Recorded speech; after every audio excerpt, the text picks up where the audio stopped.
रात में यूक्रेन के दक्षिणी क्षेत्र खेरसोन में रूसी हवाई हमलों ने कोहराम मचा दिया है। खेरसोन के गवर्नर ओलेक्सांद्र प्रोकोडीन ने बताया है कि रूसी सैनिकों ने पूर्वी यूक्रेन के डोनेस्क क्षेत्र में शेवचेंको गांव पर नियंत्रण कब्जा कर लिया है, जो लिथियम भंडार के करीब है। रूसी रक्षा मंत्रालय के मुताबिक रूसी सैनिकों ने डोनेस्क में नोवोसेरहिवका की बस्ती पर भी कंट्रोल कर लिया है।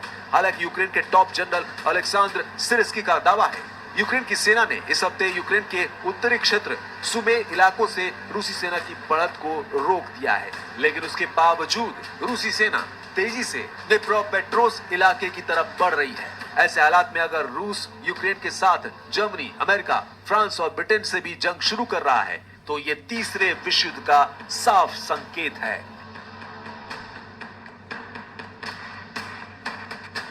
क्या बहुत जल्द अमेरिका रूस पर हमला कर सकता है? ये सवाल इसलिए क्योंकि ऐसी रिपोर्ट मिली है कि रूस किसी कीमत पर यूक्रेन में युद्ध रोकने के लिए राजी नहीं है। यहां तक कि रूस ने ट्रंप की धमकी के बाद अपने विदेश मंत्री को उत्तर कोरिया भेजा। दावा किया जा रहा है कि रूस अब ईरान, चीन और उत्तर कोरिया के साथ मिलकर पूरे नाटो के खिलाफ 4 मोर्चे खोलने जा रहा है।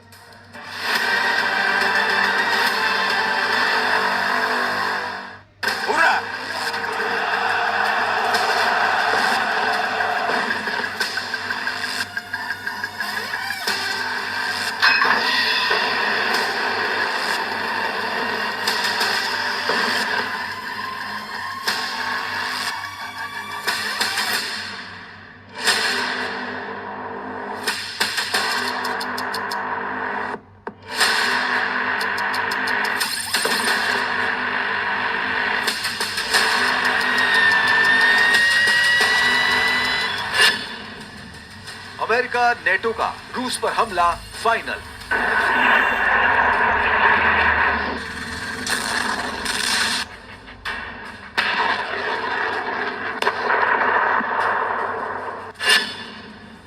जिस तीसरे विश्व युद्ध से बचने की पूरी दुनिया ने कोशिश की, वो तीसरा विश्व युद्ध रूस यूक्रेन जंग से शुरू हो चुका है।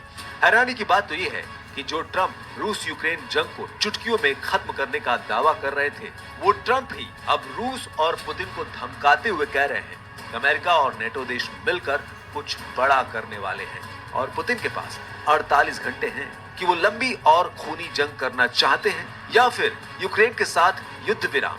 हम आपको दिखाने जा रहे हैं कि कैसे रूस से जंग के लिए एस्टोनिया में जबरदस्त तैयारियां चल रही हैं, जबकि पोलैंड, जर्मनी, फ्रांस और ब्रिटेन रूस के खिलाफ खुलकर जंग का ऐलान करने लगे हैं। फ्रांस ने डंके की चोट पर कह दिया है कि हम किसी भी कीमत पर यूक्रेन को हारते हुए नहीं देख सकते हैं।